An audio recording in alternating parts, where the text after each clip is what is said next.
Hey guys, Vezio here and I'm back with another video. And in today's video I'm going to show you one of the best editing apps for your Android or iOS device. So I'll leave the link to download this app in the description. You can just go ahead and download it from Google Play Store or your App Store. So the app is called Snapseed and it is from Google itself. So it's a pretty powerful app considering that it is for mobile and it is well optimized. All the features in this app are fully functional and what can I say, this is the best app for editing any photograph that you want to. In this tutorial I'm going to teach you how to use Snapseed app to edit photos, what all of these tools are used for. So without further ado, let's get started.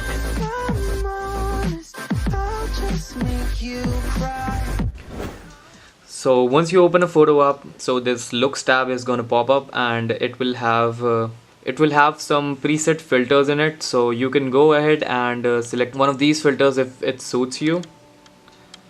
I'm just gonna go and cancel that up and show you what all the tools are used for. So click on tools and it will lead you to this tab. So the first tool is called Tune Image and it is pretty basic tool which is used to increase, decrease brightness, contrast, saturation, ambience, highlights, shadows and warmth of the image. So if you want an in-depth explanation of what all these things are, you can go ahead and read the description. I'll write in the description about every tool. If you swipe to the right, the brightness will increase. If you swipe to the left, the brightness will decrease. And to surf between the contrast, saturation and all of that stuff, you have to scroll up and down. So once you're on contrast, you can increase or decrease contrast. You can increase and decrease the saturation.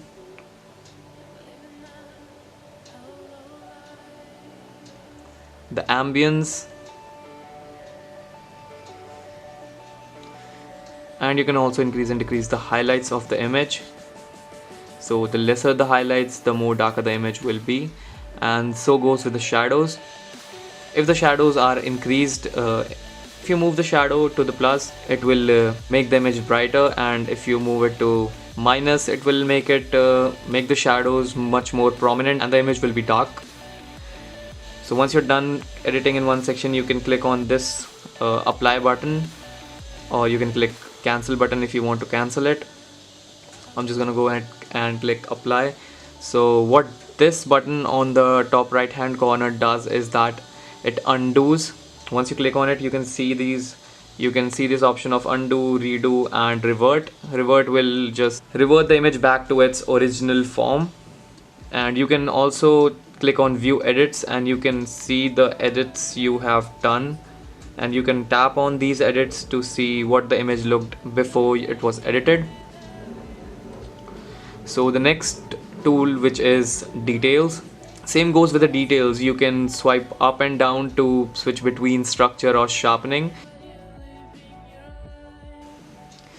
You can swipe to the right or to the left to increase and decrease the structure. So if you increase the structure, the elements in the photograph become much more prominent. So as you can see, the sky, the details in the sky have become much more prominent, and if you reduce it, it will blur out the structure, the details, it will blur out the details. And if you swipe up, you can see sharpening. You can increase and decrease the sharpening depending upon your needs. And one more thing that you can do is just tap on the image so you can see what it looked previously and what it looks like now. So the next tool is curve tool. So this tool is on the I would say professional side. People who have used Photoshop and Lightroom in your PCs, in the computers, you would know what this is. You can add a point on this line to decrease the brightness or increase it. So I've personally never used this tool, and it's just a lot more complicated than other tools. But if you want to use it, you can obviously go ahead and play around with it. You can add multiple points that would affect the brightness, contrast, saturation, tint and basically every aspect of your image. Or you can also click on this button to open up this option for RGB colors. So if you click on red, this will render a red line across your curves, so you can increase or decrease the redness in the image, if that makes any sense. So goes with the green and the blue. You can also enable them, all of them at once, and play around with the settings to get the result you want.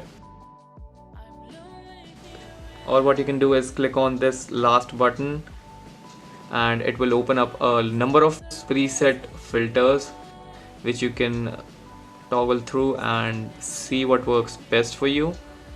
So I'm just gonna leave it be and I'm gonna click cancel.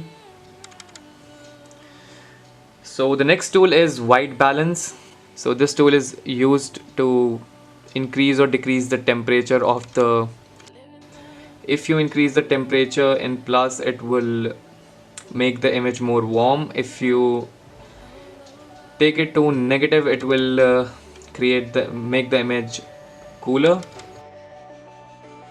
And you can also go and add tints to your image. If you go on the plus side, it will give a purple tint. If you go on the minus side, it will give it a bluish, greenish blue tint.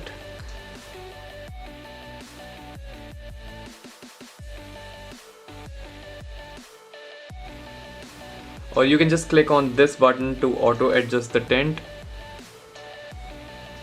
And you can also use the eyedropper to pick out a particular color that you want the image to be, a particular tone basically you want the image to be in. So the next tool is crop tool, which is pretty simple, which is the most basic tool any photo editing software can have. So you get options like free, where you can freely crop the image, or you can keep it in the original ratio, or you can keep it in the square form, which can be used for Instagram, or all of these resolutions.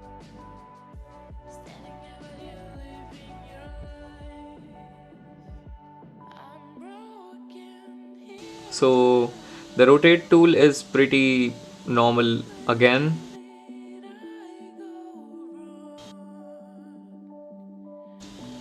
You can rotate the angle of the image, or you can flip it vertically or horizontally. You can also rotate the image by tapping on this button. So the next and one of the most powerful features of this photo editing software is perspective. What this does is increases the image's resolution. So I don't know how to explain it, but I'll show you what it does. You can scroll up or down to change the perspective of image. So for example, if you wanted to make it look like that this image was taken from below the person, you can scroll up and it will fill these up automatically, and the photo would look like it was taken from below the person.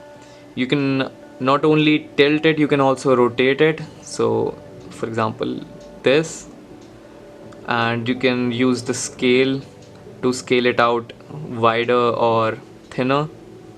See how it automatically fills everything up.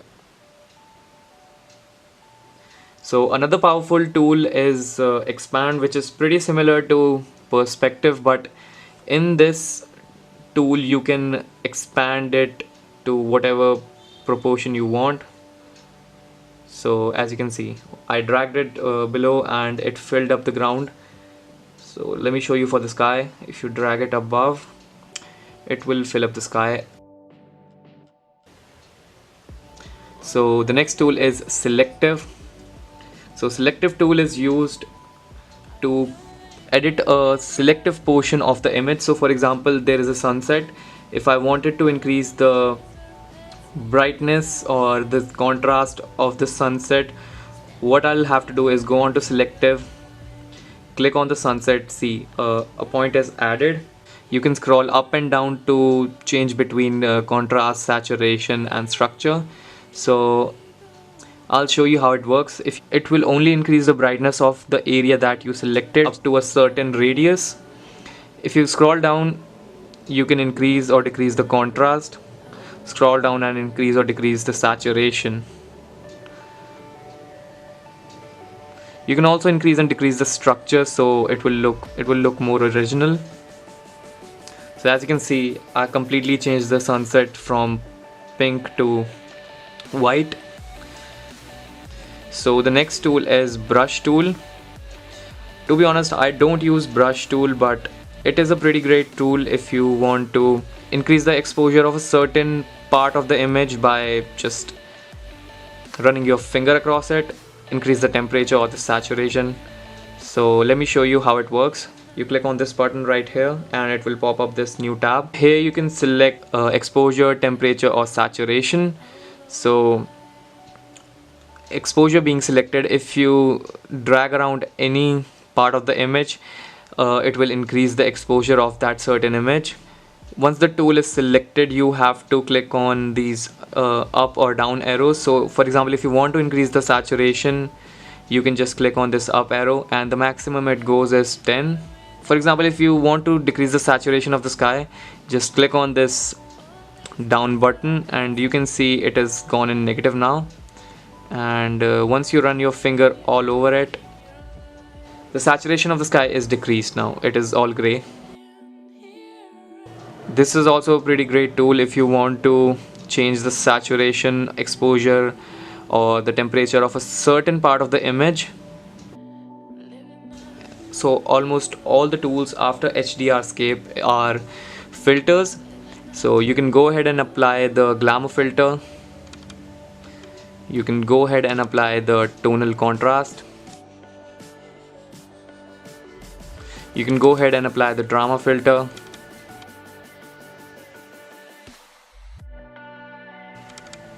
Or the vintage.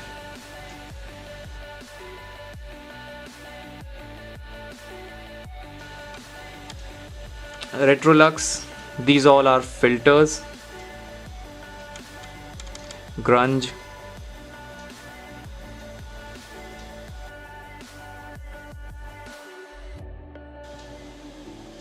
So there are like 1499 styles of grunges in the Snapseed. You can choose between the grunges you want. You can also edit any of the grunge. So for example, you want to increase, decrease contrast, saturation and texture strength, you can do that.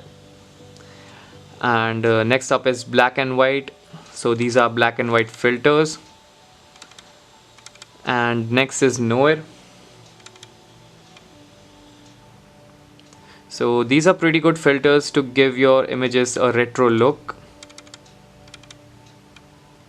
So the lens blur it's pretty self-explanatory. Lens blur is a tool that is used to blur out the rest of the image from the subject. So you can choose between linear or radial blur, and you can increase, decrease the transition, which is this bigger circle, and the blur setting, you can increase, decrease the blur setting. So it will create these black borders, basically borders which do not have a form around the corners of the image. So text, it is also pretty simple tool but effective if you want to create good graphics for your YouTube or Instagram page. So you can change the color by clicking on this palette button. You can also increase or decrease the opacity of the text by clicking on this drop button. You can invert it. You can also change the text style or the font of the text, and you can double tap to edit that text. So the last tool is the frames tool. Frames is a good tool to add frames to your images. So these frames will look good on Instagram. Personally my favorite one is this 17th one. By swiping right or left, you can increase and decrease the width of the frame. So that's about it for this video, guys. Hopefully you enjoyed it. If you did, make sure to share this video with your friends. Make sure to follow me on Instagram, where I'll upload these photos that I edit, and make sure to subscribe for more videos like this. I'm going to start a series on this channel which will be called photography and graphics designing. Maybe I'll keep these two series separate, and in the photography one I will show you best apps for Android and iOS which can be used for photo editing, or tutorials of Photoshop or Lightroom on PC, so things like that. Make sure to stick around for stuff like this, and I'll see you in the next video. If I'm honest, I'll just make you cry, and I don't wanna fight with you.